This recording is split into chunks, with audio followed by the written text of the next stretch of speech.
Addison lived where the world forgot to look. Deep inside the thick green of Earth's untouched jungle, he had built a wooden house that stood against the wet heat and the constant call of creatures that thrived unseen. He was not just another man searching for solitude. He was a covert army agent, carrying out a mission buried in layers of secrecy. To the outside world, he did not exist. To the birds that called from the branches, to the insects that hummed in the air, and to the silent night, he was only another shadow among countless others. Each morning began with the sound of water dripping from leaves and the sweet, heavy air that tasted of rain. Addison moved with discipline, his routine sharp, his senses sharper. He hunted. He gathered. He listened to the forest as if it spoke in code. Yet for weeks, something gnawed at his calm. Food kept vanishing. At first, he thought it was the work of clever animals. The jungle was filled with hungry mouths. A missing loaf of bread, a basket of fruit left half empty, a container of dried meat disturbed. Such things could be explained away. But Addison was not a man who ignored patterns. The disappearances came at night, always while he slept. They were too precise, too quiet, too intentional. One night, he set a trap. He placed food near the kitchen's window, left open for the humid air, and waited in the dark. Hours passed. The jungle whispered. The stars wheeled overhead unseen through the thick roof of leaves. Yet nothing came. No creature. No thief. By morning, the food was gone again, and not a sound had stirred him awake. That was when unease turned to suspicion. Addison had been trained to trust instincts that most men dismissed. His instincts told him this was not the work of animals. Something, or someone, was entering his home. Days passed, tension building like the storm clouds that gathered each afternoon. Addison slept lightly, hand never far from the pistol beneath his pillow. He sharpened his knives and walked the house in silence, searching for signs. Still, the food disappeared. Still, no trace remained. Then came the morning when everything changed. The sun had risen pale and golden, its light cutting through the trees. Addison had just returned from scouting the northern ridge. Sweat clung to his skin, and his muscles burned with the strain of climbing through the jungle. He longed for the cool wash of water, the small comfort of bathing in his wooden house. He stripped, poured water into the stone basin, and let the relief cover him in silence. For a rare moment, his guard slipped. The world seemed still. Then he heard it. A sound. Soft. Barely a breath of movement. But to a man like Addison, it was thunder. He froze, every sense sharpened. His eyes flicked to the corner of the room where the faintest shadow shifted. And then, before he could even reach for his clothes, she appeared. She was not human. The figure who stepped from behind the wooden wall was slender, graceful, and alien in a way that made his pulse quicken with disbelief. Her skin glowed faintly in the shafts of morning light, tinted in shades of pale violet. Her hair, long and silver like strands of moonlight, framed a face both strange and beautiful. And her eyes, large, luminous, and filled with mischief, locked onto his. In her hands, she clutched his clothes. Addison's breath caught in his throat. He reached instinctively for the towel, wrapping it around himself, his eyes narrowing with both anger and shock. The alien girl, if she was even a girl, tilted her head. A smile spread across her lips. Then came a sound that pierced the silence. Laughter. It was bright, musical, and merciless. She laughed at the sight of him, at his sudden embarrassment, at the absurdity of a soldier caught vulnerable in his own home. The sound echoed through the small house, bouncing against the wooden walls like the chime of silver bells. Addison's anger flared. He stepped forward, voice sharp. Put those down. But the alien girl only laughed harder, clutching his clothes tighter to her chest, as if daring him to try. In that moment, fury warred with disbelief. Weeks of stolen food, nights of restless suspicion, every unanswered question, it all pointed to her. She was the thief. She was the shadow that slipped through his defenses. And now she stood in his home, mocking him. Yet beneath his fury, another truth struck him. Her laughter was not cruel. It was desperate, wild, a release of something deeper. And though she held his clothes like a prize, her eyes carried a glimmer of loneliness, of hunger that no laughter could disguise. Addison's hand twitched near the knife at his side, but he did not draw it. Not yet. The alien girl's laughter slowed. She looked at him, her smile fading into something softer, more curious. Her voice, when it came, was unlike any sound he had heard. Smooth, musical, yet she spoke in broken words that somehow carried meaning. You human angry? Addison's breath steadied. He studied her closely, every instinct screaming danger. But beneath her mischief, he saw something else. She was not only a thief. She was lost. She was alone. And this was only the beginning. Addison stood still, muscles tense, every nerve alert. The alien girl clutched his clothes as if they were treasure, her violet skin glowing faintly in the thin light that leaked through the gaps in the wooden walls. Her silver hair swayed as she tilted her head, eyes studying him with an intensity that was almost playful. You, human angry, she repeated, her voice soft but edged with that same mischievous tone. Addison kept his voice steady, though his mind raced. You have been stealing my food. Now my clothes. You think this is a game? The alien girl's lips curled into a half-smile. She did not back away. Instead, she stepped closer, her bare feet silent on the floorboards. Her eyes glimmered with something between defiance and curiosity. Food. Hunger, she said slowly, struggling with the words as though she had learned them recently, as though she had listened from the shadows and pieced them together from his own mutterings. Clothes funny. Addison clenched his jaw. He wanted to be furious. He wanted to demand answers, to drag the truth out of her. But as he looked into her luminous eyes, his anger tangled with something unexpected. She was young, perhaps barely more than a girl in her own kind's terms. Her laughter had not been cruel, and her movements were bold but not threatening. She was desperate. He exhaled slowly. What are you? The girl blinked at him, then lifted her chin with pride. Salira. The name rolled off her tongue with a melodic echo. She tapped her chest with her free hand, her expression suddenly serious. Salira. Addison frowned, repeating it under his breath. Salira. Her smile returned at once, wide and radiant, as if hearing her name in his voice gave her joy. Then she laughed again, soft and light, and turned as if to dart toward the door with his clothes still in her arms. Addison reacted swiftly. His hand shot out, catching her wrist before she could escape. Her skin was warm beneath his grip, smooth and oddly resilient. She froze, eyes widening, laughter vanishing in an instant. Enough games, Addison said, his tone sharp but not cruel. You will explain. For a heartbeat, they stared at each other. The tension in the small wooden room thickened, the only sound the distant call of jungle birds outside. Then Salira's gaze softened. She glanced down, her shoulders lowering. Her lips parted, and her voice, quiet now, carried a different weight. Crash, she whispered. She lifted her hand and made a sudden motion, her fingers splayed wide, then clenched into a fist as if mimicking an explosion. Ship, broken. Sci-Fi. Addison's eyes narrowed. He released her wrist slowly. You crashed here. She nodded quickly, relief flashing across her face that he understood. Then she placed his clothes on the table and stepped back, her eyes lowering as if ashamed. Alone, she said softly. No food. No friends. Only jungle. Only human house. Her words hung in the air, fragile, almost trembling. Addison's anger thinned, replaced by something heavier. He had lived in this jungle long enough to know its merciless hunger. To survive here alone, wounded and without supplies, would break even the strongest soldier. And yet, this alien girl had endured. She had crept into his home not out of malice, but out of need. Still, he was no fool. He crossed his arms, his gaze steady. You should not be here. If others find you, you will not be safe. At that, Salira's eyes darkened.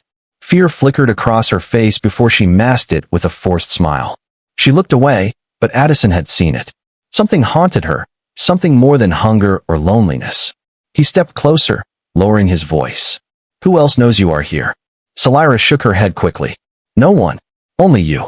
Her voice trembled with urgency, with trust that startled him. Addison studied her in silence. Part of him screamed to report this, to follow his orders as an agent. An alien presence on Earth was not a matter to ignore. But another part of him, the part that saw her trembling hands, her thin frame, the loneliness that clung to her voice, hesitated. For the first time in weeks, the house felt less empty.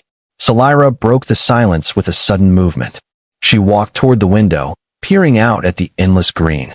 Her silver hair shimmered as she whispered, almost to herself, home. far away. Addison's chest tightened. He thought of his own home, the one he had left behind for missions that demanded secrecy and sacrifice. He thought of the faces he no longer saw, the warmth he no longer felt. He understood, in a way he did not wish to admit, what her voice carried. Salira turned back to him. Her eyes searched his, wide and hopeful, as if asking a question she could not put into words. Addison's jaw tightened. "Stay here tonight," he said at last. "No more stealing. You want food, you ask. You understand." Her face lit up, bright with relief and something close to joy. She nodded eagerly, her laughter bubbling up again, softer this time. "Yes, ask." For the first time, Addison allowed the corner of his mouth to lift in the faintest smile. The jungle outside whispered, shadows shifting as the sun lowered. Within the wooden walls of the hidden house, two lives had crossed. Neither fully trusted the other, but the bond had been formed. What began with stolen food and stolen clothes was already becoming something far more dangerous and far more fragile. And Addison knew, deep in his heart, that his mission had just changed. Night fell heavy over the jungle, and the air grew thick with the drone of insects and the distant cries of unseen beasts. Addison sat near the small fire he had built outside the wooden house, the flames casting flickering shadows across the trees. Salira sat across from him, legs folded beneath her, her eyes wide as they reflected the firelight. She ate hungrily but with an odd grace, as though every bite of fruit or dried meat was both survival and ceremony. Her hands trembled slightly when he passed her food, though whether from weakness or nervousness he could not tell. For a long time they sat in silence, only the crackle of the fire speaking. Addison watched her carefully, still wary, though less so than before. She was unlike anything he had ever seen, and yet the way she leaned forward, the way her eyes softened when she finally lifted her head to look at him, it was all so human. "Salira," Addison said at last, his voice low. "Tell me about your ship. Where did you come from?" She hesitated. Her silver hair shifted as she lowered her gaze to the flames. Her voice came soft, halting, but clear enough. "Far world. Sky seas. Light mountains. Many people." Addison frowned slightly. "Your people, where are they now?" Her lips pressed together. She drew a line in the dirt with one slender finger, her movements slow, deliberate. Finally, she whispered, "Dead. Ship. Broken. Fire. Crash." Her voice caught on the last word, and for a moment, her luminous eyes clouded with grief. Addison felt the weight of her silence press against him. He had seen death, too much of it, in too many wars. He knew the hollow sound in her voice. It was the sound of someone who had lost more than words could carry. "I am sorry," he said quietly. Salira glanced up, searching his face, as if testing the truth of his words. Then, slowly, she nodded.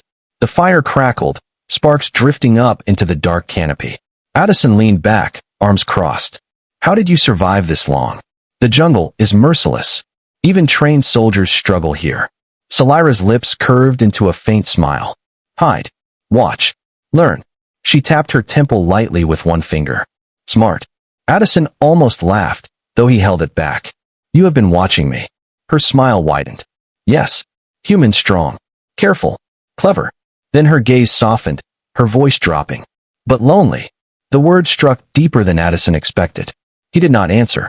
He only stared into the fire, the heat washing over his face, the silence stretching between them. She was right, though he would not admit it aloud. His life had been a mission, nothing more. Connections, trust, love, all were luxuries he had abandoned.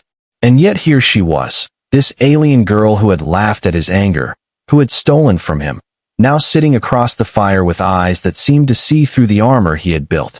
For the first time in many years, Addison felt less alone. The night grew darker. Salira yawned softly, curling near the warmth of the fire.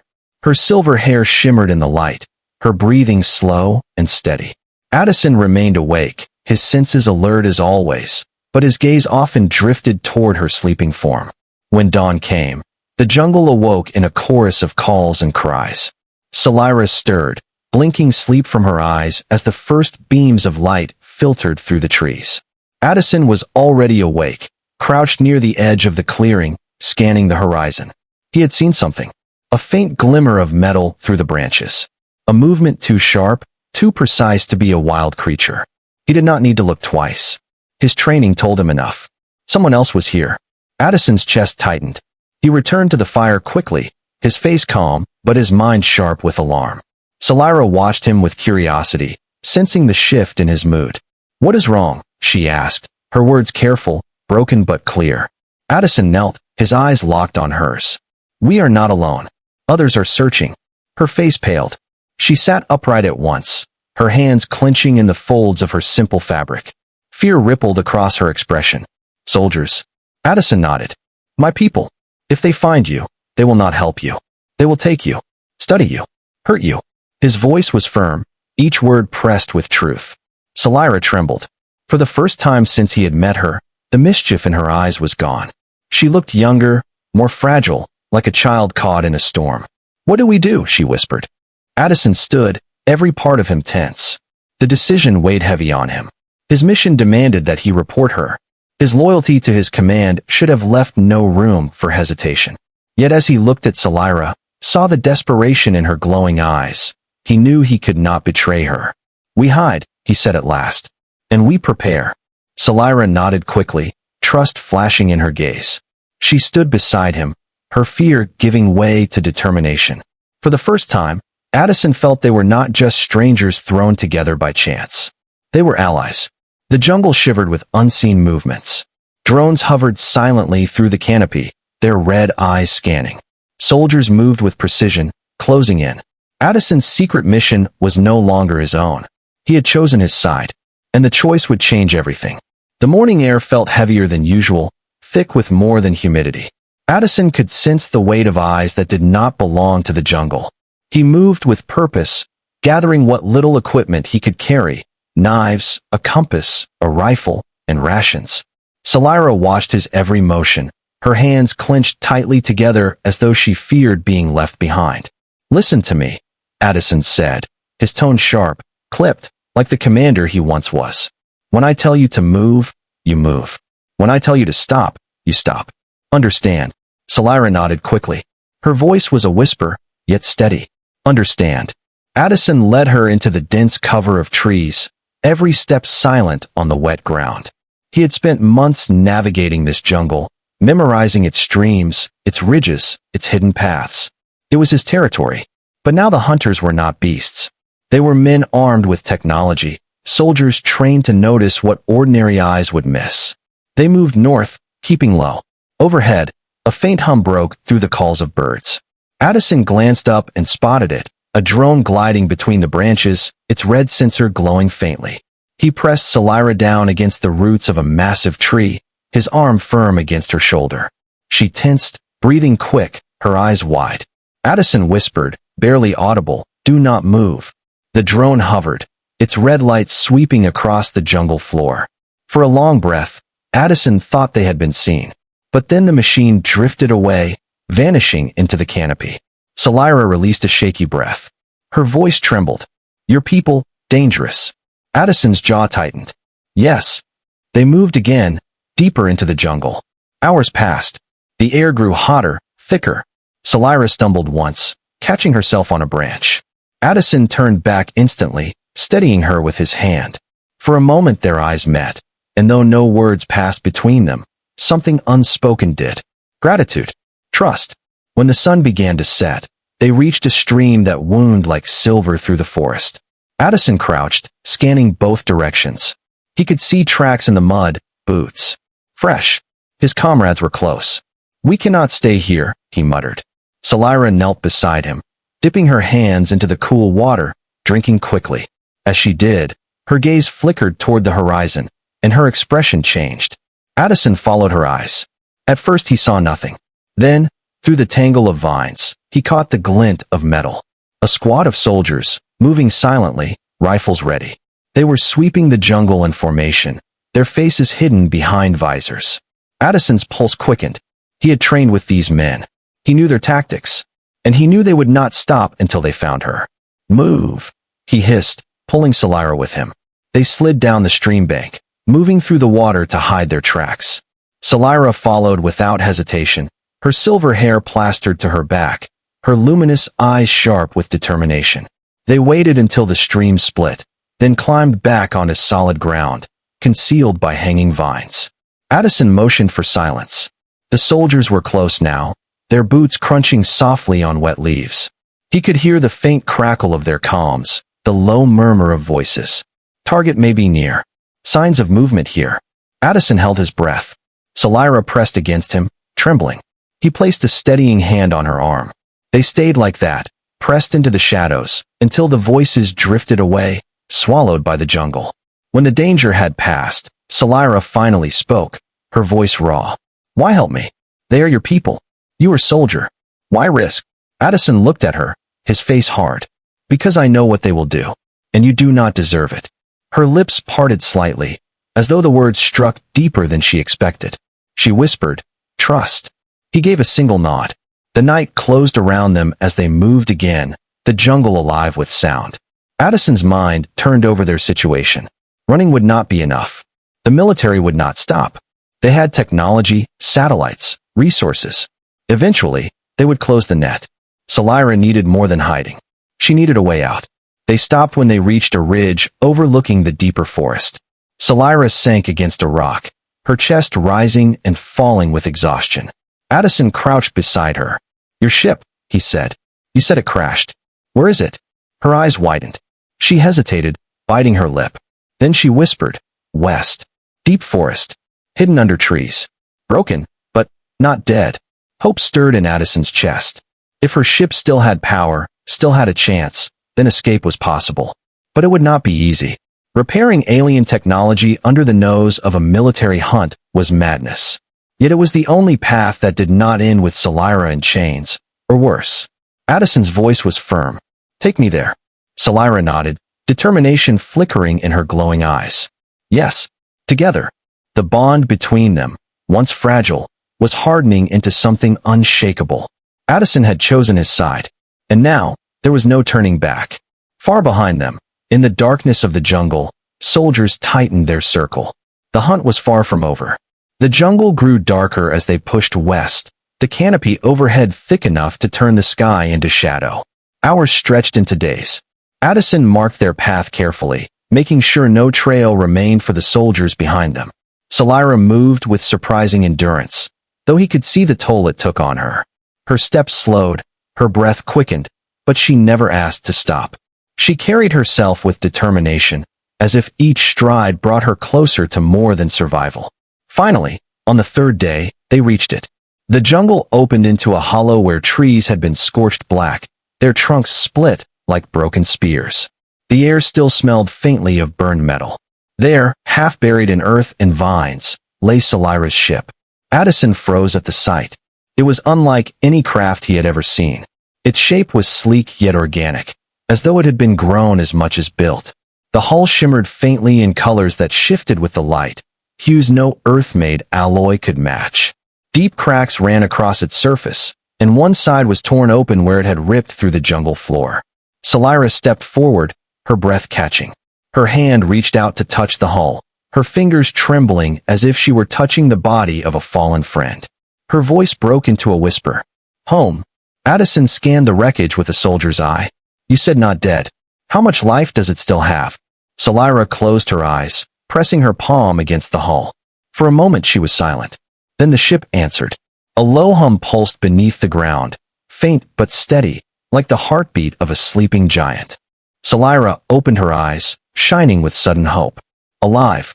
Hurt, but alive. Addison nodded grimly. Then we fix it. But the task was far from simple. The wreckage was vast, and much of the ship's inner systems were shattered. Salira led him inside, through broken corridors lined with strange markings that pulsed faintly in the dark. The air carried a metallic tang mixed with the earthy damp of the jungle. Addison had expected silence inside, but he was wrong. From the shadows of the central chamber, movement stirred. Figures emerged, 3 of them. They were alien, like Salira, their skin shimmering in shades of violet and blue, their eyes luminous. 2 looked young and weary, their bodies marked with bruises. The third was older, his frame bent but his gaze sharp, carrying the weight of authority. Salira gasped, rushing forward. Lyriel, Joran, Kale. The figures lifted their heads. Relief broke across their faces as they hurried toward her. The reunion was wordless, filled with the kind of embrace that spoke of shared suffering. Salira's silver hair tangled with theirs as she pressed her forehead to theirs, a gesture Addison realized was their form of greeting. The older one, Cale, turned his eyes to Addison. His voice came deep, resonant, though his words were in Salira's broken human tongue. "Who is this?" Salira stepped back, her hand clutching Addison's sleeve as though afraid they would misunderstand. "Friend," she said firmly. "Save me. Trust." Cale's eyes narrowed, suspicion sharp. He studied Addison with a look that weighed every breath he took. At last, he gave a slow nod. "Human soldier," he muttered. "Strange ally." Addison met his gaze without flinching. "Strange, maybe. But you are being hunted. If you want to survive, you need me." Silence stretched, heavy as stone. Then Cale inclined his head. "We see." The other two, Lyriel and Joran, stepped forward. Their eyes were wide with curiosity, especially Lyriel, whose youthful face lit up as she studied Addison. "A real human," she whispered in her own tongue, though Salira translated quickly. Addison kept his voice steady. "We do not have much time. My people will find this place soon. If this ship can fly again, we need to work fast." Cale sighed, placing a hand on the cracked wall. "Much broken. Core weak. Systems dead. But maybe," his eyes flickered with a spark of determination, "maybe it can rise." The next days became a blur of work. Addison carried, lifted, cut, and cleared as Salira and her people coaxed life back into the wounded ship. He could not understand their strange tools, their glowing panels, their whispered words to the ship itself. But he could fight the jungle, gather materials, and keep watch for approaching threats. Salira worked tirelessly, her hands stained with strange light as she repaired conduits and wove wires that shimmered like strands of crystal. Addison often caught her glancing at him, her eyes soft despite the exhaustion. Each time, he found himself staring back longer than he intended. At night, they rested near the dim hum of the ship. Lyriel often asked Salira questions about him, her voice quick and curious. Joran remained quiet, watchful. Cale spoke little, but when he did, it was with the weight of a leader balancing hope against despair. But even as progress grew, so did danger. One evening, Addison climbed the ridge above the crash site to scout the horizon. There, through the darkening trees, he saw them, glimmers of moving light. Military drones. Sweeping closer. His heart pounded. They had little time left. He returned quickly, his voice urgent. "They are near. We have days at most." Salira's face tightened with fear. Cale looked grim. "Then we work faster," he said. And so they did. Through sweat and exhaustion, through fear and doubt, they worked. Every strike of Addison's blade, every whispered command Salira gave to the wounded ship, it all moved them closer to a single goal. Escape. But Addison knew the truth. When the soldiers came, they would not come quietly. The jungle would burn, and blood would be spilled. And he had already chosen whose blood he would spill to keep Salira safe. The jungle did not sleep. Even at night, its voice filled the air, the croak of frogs, the shrill hum of insects, the rustle of creatures moving unseen. But beneath those familiar sounds, Addison heard something else. The jungle was disturbed. The rhythm was broken. He stood at the edge of the hollow where the wrecked ship lay hidden, his rifle steady in his hands. His eyes swept the dark. Every instinct screamed that the hunters were closing in. Behind him, faint light glowed from the wounded ship as Salira and her people worked. Sparks flickered, conduits hissed, voices whispered in the strange rhythm of their language. He had grown used to it over the past days, almost comforted by the sound.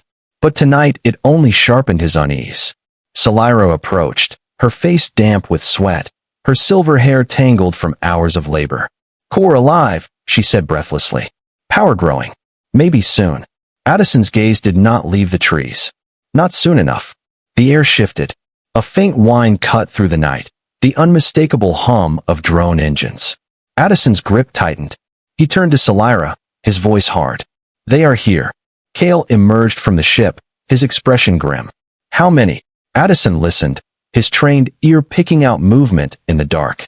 "At least a squad. Maybe more. They will not risk waiting." Cale's jaw clenched. "Then we fight." Salira's eyes widened, fear sparking. She turned to Addison as if searching for another answer. But he gave none. There was no running now. The enemy had found them. The first shot came like lightning. A beam of red energy sliced through the trees, striking the ground near the hull. The jungle erupted in chaos. Birds screeched, animals scattered, and the night became fire. Down! Addison roared. He shoved Salira behind the cover of a broken wall as bullets and beams tore through the clearing. His rifle barked, the recoil sharp against his shoulder. He saw one soldier drop, then another, shadows falling into the ferns. Drones descended, their sensors glowing. Kale raised a weapon unlike any Addison had seen, a staff of metal and light that cracked with power. With a sweep, he unleashed a bolt of energy that tore a drone from the sky in a shower of sparks. Lyriel and Joran scrambled to cover, their hands glowing as they pressed against the hull. Addison realized they were feeding power back into the ship, even as the battle raged. Salira crouched beside him, her hands trembling. She reached into the folds of her clothing and pulled out a small device that shimmered faintly.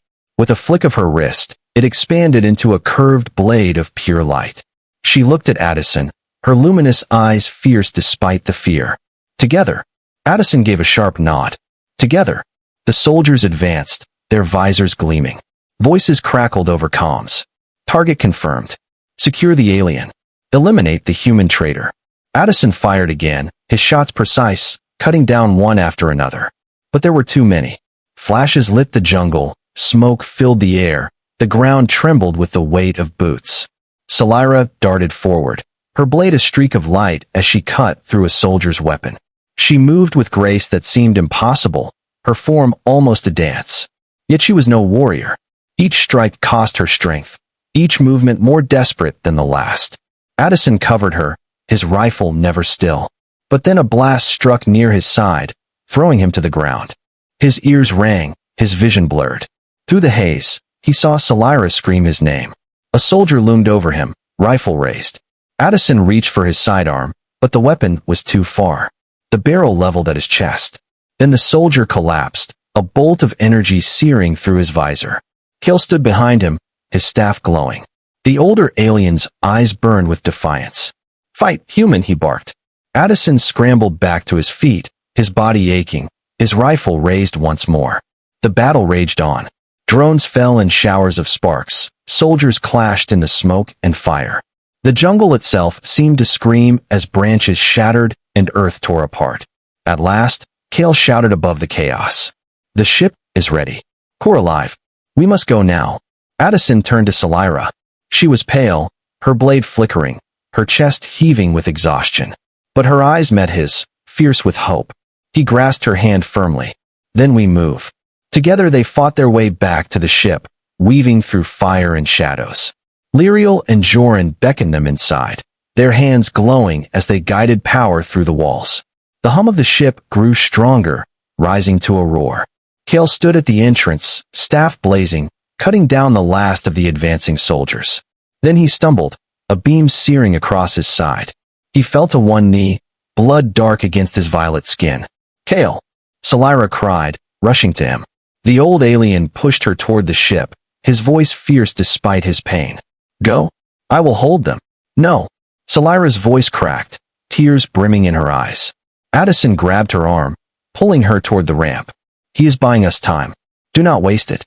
Kale's eyes met Addison's. For a heartbeat, there was no suspicion, no mistrust, only the bond of warriors who shared the same cause. Then Kale turned back to the soldiers, his staff blazing like a star in the night. The ship's core thundered to life. Panels glowed. The floor shook. The walls vibrated with energy. Addison dragged Salira inside.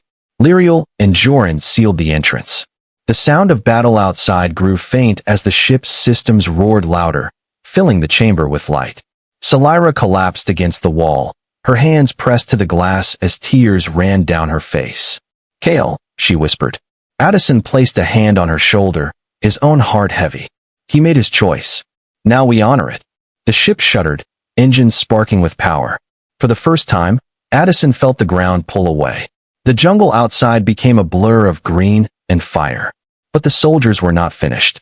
Through the viewports, he saw them. Dozens of troops pouring into the clearing, firing relentlessly at the rising craft. Explosions lit the air, the hull shook under impact. Salira's voice rang out, fierce through her grief. Higher. Faster. The ship roared, breaking through the canopy. Light blazed across the sky as they tore upward. The jungle shrank beneath them, swallowed in fire and smoke. Addison held Salira close as the stars opened above. Their world of shadows and danger fell away. Ahead lay only the unknown. And for the first time, Addison felt something he had not known in years. Hope. The ship trembled as it clawed its way through Earth's sky. Addison felt his body press against the seat, the weight of gravity dragging him down while the engines screamed against it. Salira sat beside him, her hands clutching the glowing controls, her face pale but resolute. Lyriel and Joran worked frantically behind them, weaving their hands through streams of light that flickered across the ship's interior. The air hummed with energy, alive with the wounded craft's struggle to rise. Then the stars broke through. The sky split open into blackness, scattered with countless lights. The ship surged past the last wisps of atmosphere, leaving behind the heavy clouds and the burning jungle. For the first time since the crash, Salira breathed freely, her eyes wide with wonder and relief. Home, she whispered, though her home was still far away. Addison gazed at the endless void, a part of him stunned. He had fought in deserts, jungles, cities drowned in smoke and fire, but nothing had ever stolen his breath like this. The silence, the vastness, the infinite stars, it was overwhelming. Yet he did not allow himself long to marvel. His soldier's mind remained sharp. Do not celebrate yet, he muttered. They will come. As if on cue, alarms flared within the ship. Red symbols flashed across the walls, accompanied by a sharp, rising tone. Joran's voice came quick, panicked in their language. Salira translated between ragged breaths. Earth ships. Following. Many. Addison cursed under his breath. He leaned forward, staring at the panels. Through the viewport, small points of light appeared behind them. They grew, streaking closer, until the cold shapes of pursuit ships broke free of the dark. Sleek, angular, designed for speed. Human military craft. They will not stop, Addison said grimly. You are too valuable to them. Salira's fingers flew across the controls, her voice sharp. Engines hurt. Not fast enough. Lyriel cried out, her young voice breaking. They will catch us. Addison's eyes narrowed. He reached for the weapon strapped to his back, though the gesture was almost meaningless against the might of ships. Still, his instincts refused surrender. What weapons does this ship have? Salira shook her head, frustration clear. Broken. Only shields, weak. Cannot fight. For a moment, silence fell, heavy with dread. The chase had begun, and their ship was a wounded beast bleeding across the stars. Addison's mind raced. He knew his people's tactics. They would not destroy the ship outright. They would cripple it, board it, and drag its survivors back in chains. That gave them one advantage: time. If they could outrun long enough, if they could repair enough, escape might still be possible. Tell me what you need, Addison said firmly. What can I do? Salira looked at him, her luminous eyes wide. In that moment, she seemed torn between command and fear, but she steadied herself. Stabilizers weak. Reactor leaking. Must fix. Or ship dies. Addison nodded. Then show me how. The next hour became a blur of chaos. Alarms blared. The ship shuddered as enemy fire grazed its shields, and still Addison worked with his bare hands under Salira's guidance. He tore open panels, hauling out tangled wires that pulsed with strange light. He held conduit steady as she fused them back together with tools that glowed like molten glass. His body strained, sweat poured, but he did not falter. Salira's hands brushed his more than once, her voice rising and falling between commands and reassurances. Despite the chaos, there were moments when her eyes met his, and in them he saw not just desperation, but something deeper. Something fragile, unspoken. The ship lurched violently as another blast struck. Lyriel screamed. Joran fell against the wall, clutching his arm. Addison steadied himself, gripping Salira's shoulder. We cannot last much longer. Salira's face was pale, her lips trembling, but her voice was fierce. We will. Together. Through the viewport, Addison saw the glimmer of something ahead. A belt of shattered rocks, vast asteroids drifting through space like ancient giants. A dangerous place, but also cover. His eyes narrowed. There. Fly into it. Salira glanced at him in shock. Too dangerous. Ship weak. Addison's voice was iron. If we stay here, they will take us. In there, we have a chance. Her hesitation lasted only a heartbeat. Then she turned to the controls, her silver hair whipping around her face. Hold on. The ship veered, engines roaring as it plunged into the asteroid field. At once, space turned into chaos. Massive rocks loomed on all sides, spinning slowly, colliding with each other in silence. The ship wove between them, scraping close enough that Addison felt the hull tremble. Behind them, the Earth ships followed. Some maneuvered with deadly grace. Others struck stone and shattered, explosions lighting the void. Keep going, Addison shouted. Salira's hands moved like lightning, her every motion both instinctive and desperate. The ship rolled, dove, climbed, threading through the maze of stone. Each movement pressed Addison into his seat, but he held fast, his eyes locked on her. At last, the pursuing ships began to thin. Some fell behind, others were lost in collisions. The asteroid belt swallowed them, scattering their formation. The alarms dimmed.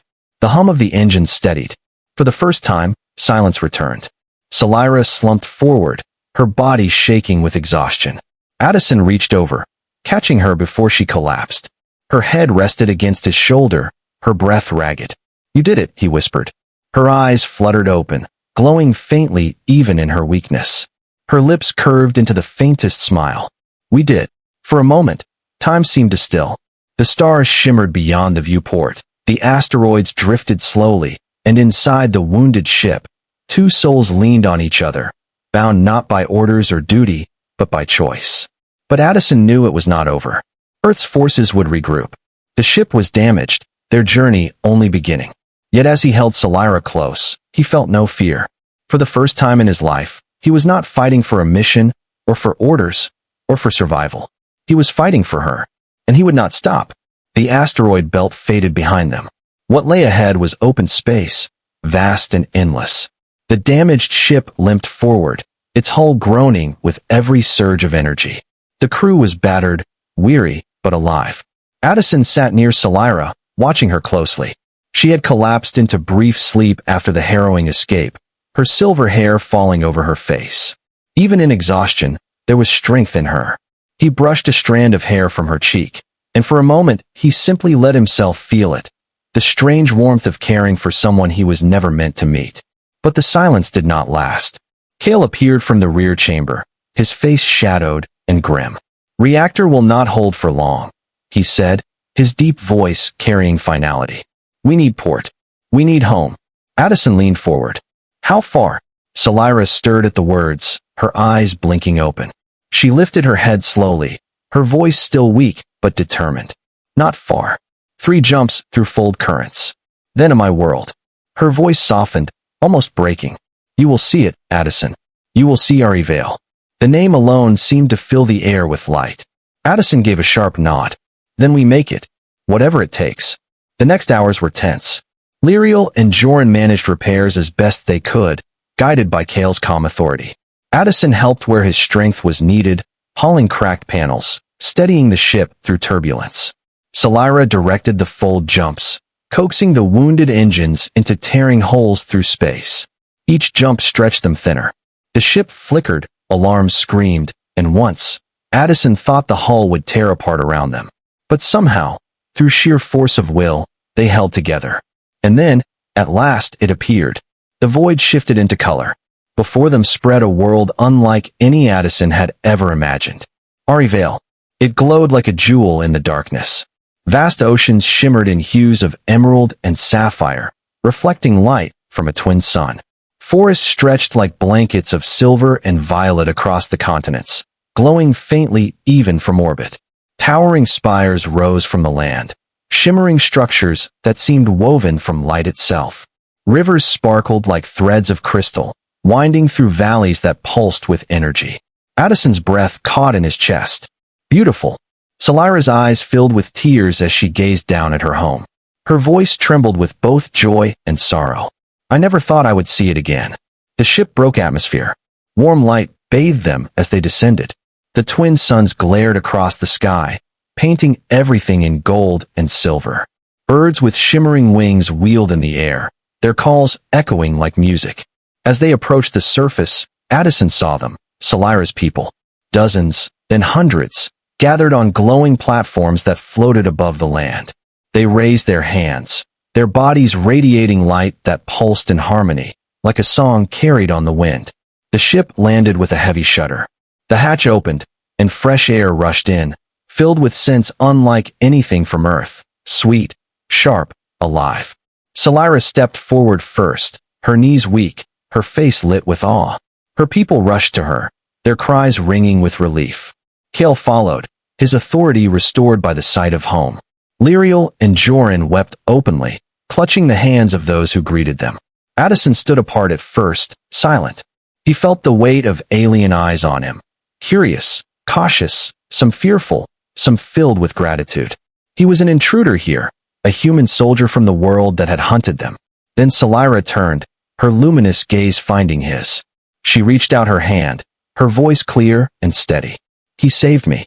He saved us all. He is not enemy. He is one of us. The crowd shifted, murmurs rising. Slowly, one by one, the alien voices softened.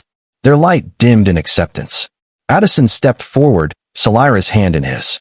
For the first time since he had left Earth's jungle, he felt the crushing weight of his past, his duty, his mission, his betrayal, begin to lift. That night, they celebrated. Fires of soft light flickered across the open sky. Songs rose that needed no translation. Addison sat among them, listening, feeling the warmth of a people bound by hope rather than fear. Solira leaned against him, her silver hair brushing his shoulder. Her voice was quiet, almost lost beneath the singing. I was alone, Addison. Before you, I had only the jungle, only fear. But you gave me more. You gave me trust. And a love. He turned, meeting her gaze. The words he had never spoken now burned in his chest, unstoppable. I love you, Solira. More than duty, more than life itself. Their hands clasped. In her glowing eyes, he saw not the strangeness of another species, but the soul he had chosen. Yet even as the night burned with light and joy, Addison knew a shadow lingered. Earth had lost this battle, but not the war. They had seen the ship escape. They would not forget. They would come again, in greater numbers, with greater hunger. And when they did, Addison would be ready. Because he was no longer Earth's soldier. He was Solira's. He was Aravali's. And he would fight not for orders, but for the world that had given him love. Morning came with a brilliance unlike anything Addison had known. The twin suns rose over Aravali's horizon, painting the sky with shades of gold, violet, and deep sapphire. Light glimmered across the silver forests and rivers, as if the entire planet itself breathed with life. Addison stood at the edge of a high platform, gazing out. He had not slept. His mind had been restless, caught between awe and disbelief. He had seen the battlefield 1,000 times in his life, but never this. Never a world where peace felt like it was carved into the air itself. Solira approached quietly, her silver hair flowing in the morning breeze. She slipped her hand into his, her fingers warm, her voice soft. You do not belong to the shadows anymore, Addison. You belong here. He turned to her, and for the first time, the weight of years seemed to fall away. I never thought I would belong anywhere. Earth gave me nothing but duty. You gave me life. They stood together, silent, as the suns climbed higher. Then a low hum filled the air. Solira's people gathered around them, their forms glowing softly in the daylight. Kale stepped forward, his deep voice steady and solemn. You saved not only Solira, but all of us, Kale said, his luminous eyes fixed on Addison. Earth would have captured her, and through her, our world. You stood against your own kind. You chose us. Addison shifted uncomfortably under the weight of their stares. I did not do it for honor. I did it because I could not let them take her. I could not let them take love. Murmurs rippled through the crowd, their light pulsing brighter. Solira's hand tightened around his. Kale raised his arms, and the people's voices rose in unison. A song, deep and resonant, filled with notes that vibrated through the very air. The sound was not just heard, but felt, sinking into Addison's bones. It was a song of welcome, of gratitude, of home. Addison closed his eyes, letting it wash over him. For the first time in his life, he did not feel like a weapon. He felt like a man who had finally found his place. When the song faded, Solyra stepped before her people. Her voice was clear, strong, radiant. Addison is not human alone. He is Arivale now. He is one of us. The crowd erupted with light, their bodies glowing so brightly the platform seemed to blaze like a star. Addison stood in the center of it all, overwhelmed, but certain. That night, as the twin moons rose over Arivale, Addison and Solyra walked together beneath the silver trees. The leaves shimmered faintly, casting soft light on their faces. "Do you ever regret it?" Solyra asked quietly. "Leaving your world behind." Addison paused, his eyes on the glowing river ahead. He thought of Earth, of the uniform that had once been his skin, of orders that had chained his heart. He thought of the jungle, of hunger, of loneliness. Then he thought of her. "No," he said at last, "because my world is here, with you." Solyra smiled, tears glistening in her luminous eyes. She leaned against him, her head resting on his shoulder. In the distance, stars burned across the night sky. Perhaps one of them carried the ships of Earth, still hunting, still waiting. But Addison no longer feared them. He knew they would come one day, and when they did, he would be ready, not as a soldier of Earth, but as a protector of Arivale. He looked down at Solyra, her laughter soft as she pointed to the moons above. She was everything Earth had told him not to believe in: hope, freedom, love. And she was his. Their journey had begun with stolen food and stolen clothes, with laughter in the shadows of the jungle. It had carried them through fear, betrayal, and fire. And it had ended here, on a world of light, where two souls who were never meant to meet had found eternity together. Hand in hand, they walked beneath the glowing trees, leaving the darkness of the past behind. And in that moment, Addison knew the truth. He had not lost a world. He had gained a universe,